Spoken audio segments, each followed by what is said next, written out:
अब हम group D को डिस्कस करेंगे। ग्रुप डी 35, इसमें आप ये क्वेश्चन देख सकते हैं। In the following diagram A B C क्या है, ए क्या है, बी क्या है, सी क्या है, ये हमें बताना है। तो इसका आंसर हम देखते हैं। क्वेश्चन नंबर 35, इसमें ए है ओवेरी, बी है इस्थमस और सी है इंडोमेट्रियम। ओवेरी जो होता है, ये ovary female reproductive, primary female reproductive organ है।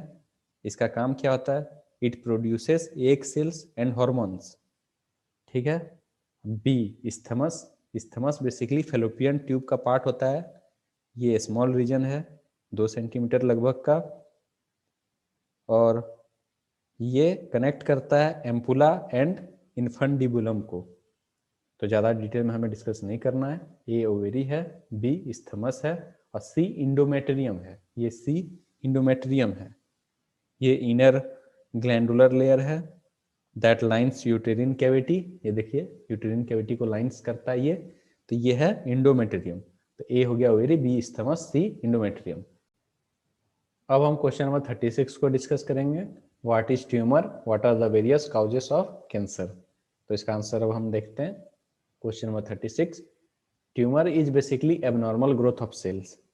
Tumour abnormal growth of cells है, बहुत सारा सेल्स जमा होकर के किसी जगह पे ग्रोथ हो जाता है उसको हम ट्यूमर कहते हैं। Tumour is the abnormal growth of cells in particular area that may be normal cells और कैंसरियस सेल। वो नॉर्मल सेल का भी एबनॉर्मल ग्रोथ हो सकता है या फिर कैंसर वाले सेल, कैंसरियस सेल्स का भी एबनॉर्मल ग्रोथ हो सकता है in particular region in our body. तो ट्यूमर्स को हम लोग 2 भाग में क्लासिफाई करते हैं, एक बेनिजेंट ट्यूमर और एक मैग्लिगनेंट ट्यूमर। ठीक है। तो types, tumours are of 2 types, benign tumour. These tumors are normally confined to their original location in the body. Moreover, it does not spread to other parts of the body and generally harmless. Benign tumor basically ये harmless होता है और ये original location पे ही रहता है, ये फैलता नहीं है दूसरे पार्ट्स, बॉडी के दूसरे पार्ट्स में ये बेनिजेंट ट्यूमर फैलता नहीं है। मैलिगेंट ट्यूमर इसका उल्टा होता है, ये कैंसरस होता है। इसका मतलब ये फैलता है, एक पार्ट से दूसरे पार्ट में टिश्यू में फैलता है और ये हार्मफुल होता है। These tumors are cancerous, meaning that it will grow quickly and spread to the other normal tissue of the body. दूसरे टिश्यू में भी ग्रोथ हो जाएगा इसका। This ability to spread is called metastasis. इसको मेटास्टेसिस कहते हैं। Usually cancer cells metastasis when it gets into the blood stream or the lymph node and form secondary tumors across various sites in the body. दूसरे sites, दूसरे body parts में ये अपने आप को फैलाता है, बहुत ही स्पीड में फैलाता है। ये हार्मफुल होता है और साथ ही ये अपने ओरिजिनल लोकेशन में कन्फाइंड नहीं होता है, ये फैलता है। तो ये हो गया ट्यूमर। तो अब हम क्वेश्चन नंबर 37 को डिस्कस करते हैं। Question number 37, right 3 basic steps involved in genetically modifying an organism. तो इसका आंसर अब हम देखते हैं। इसका आंसर आप देख सकते हैं, 3 basic steps in genetic modification of an organism. Genetic modification या फिर जेनेटिक इंजीनियरिंग बेसिकली बायोटेक्नोलॉजी का पार्ट है। जेनेटिक मॉडिफिकेशन का मतलब होता है it is the process of altering the genetic makeup of an organism.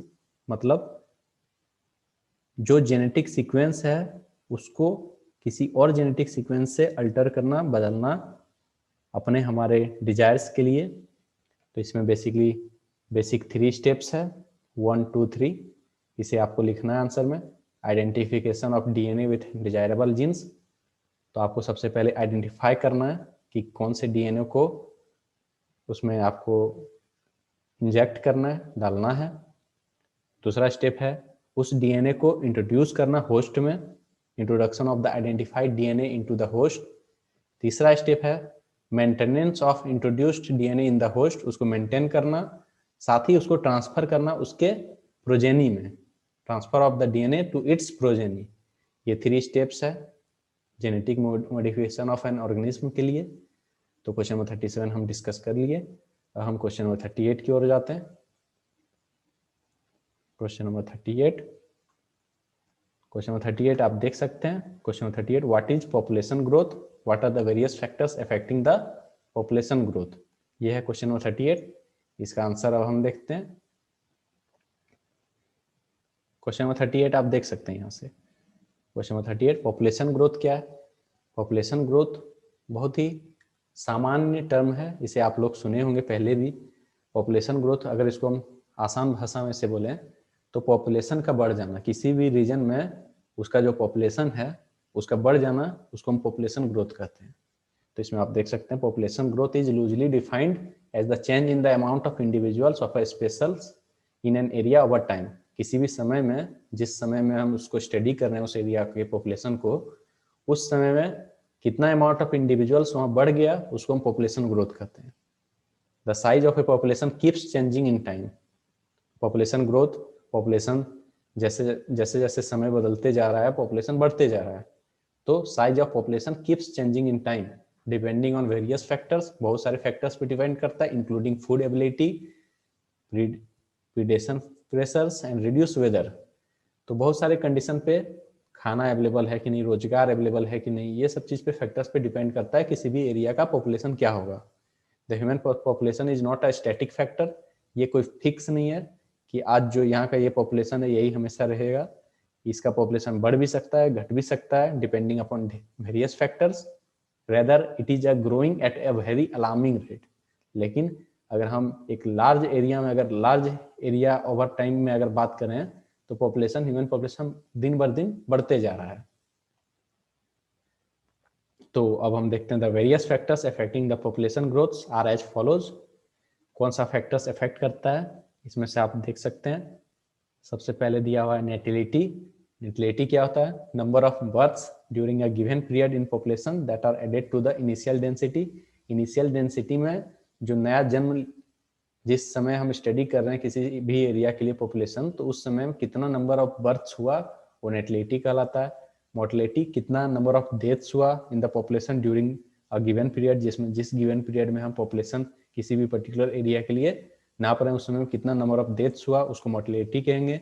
E migration, कितना वहां से स्पेसीज आया उस एरिया में, उस ओवरऑल टाइम पीरियड में कितना स्पेसीज आया, नंबर ऑफ इंडिविजुअल्स कितना आया। It is the number of individuals of the same species that have come into the habitat from elsewhere during the time period under consideration. तो ये immigration कहलाया। और immigration ये हो गया, it is the number of individuals of the population who left the habitat, जो वहां से चला गया, एंड गॉन एल्सवेयर, कहीं और चला गया, during the time period under consideration, जिस टाइम पीरियड को हम कंसिडर कर रहे हैं उस टाइम पीरियड में वो जो नंबर ऑफ इंडिविजुअल्स वहां से छोड़ करके उस जगह को छोड़ के चला गया, उसको इमिग्रेशन कहेंगे। ठीक है, तो ये फैक्टर्स पे डिपेंड करता है किसी भी एरिया का पॉपुलेशन। अब हम क्वेश्चन नंबर 39 डिस्कस करेंगे। What measures do you suggest to prevent and control drug and alcohol abuse. तो इसका आंसर हम देखते हैं। इसका आंसर आप देख सकते हैं, following are the some measures to prevent and control drug and alcohol abuse. तो पहला पॉइंट है avoid any kind of temptation and peer pressure. Peer pressure means family pressure. तो हमें कोई भी फैमिली प्रेशर या स्ट्रेस में आकर के गलत डायरेक्शन में अल्कोहल और ड्रग एब्यूज का शिकार नहीं होना चाहिए। दूसरा पॉइंट है education and counselling. Persistence counseling is required to teach the child to deal with failures, pressures, stress, and disappointments. In fact, guiding them towards productive activities such as music, painting, yoga, sports, or one of their hobbies could also help. Second point ये कहना चाह रहा है कि हमें अपने बच्चों को कैसे फेल्यूर्स के साथ, कैसे प्रेशर्स और कैसे स्ट्रेस के साथ डील करें, स्ट्रेस मैनेजमेंट, प्रेशर मैनेजमेंट, ये सबका ट्रेनिंग देना चाहिए। और साथ ही उनकी एनर्जी को सही डायरेक्शन में, प्रोडक्टिव डायरेक्शन में, जैसे कि म्यूजिक, पेंटिंग, योगा, स्पोर्ट्स या फिर कोई भी उनके अच्छे कंस्ट्रक्टिव हॉबी की ओर प्रोत्साहित करके प्रमोट करना चाहिए। थर्ड पॉइंट है create awareness about the side effects and the consequence of the addiction. Addiction का क्या साइड इफेक्ट है, क्या क्या कंसिक्वेंसेस है, उसे हमें अवेयर करना चाहिए, पब्लिक अवेयरनेस क्रिएट करना चाहिए। साथ ही fourth point treatment of the people who are already addicted. अगर एडिक्शन पहले से ही है तो उनका हमें ट्रीटमेंट कराना चाहिए सही डॉक्टर से कंसल्ट करके। तो क्वेश्चन नंबर 39 हम डिस्कस कर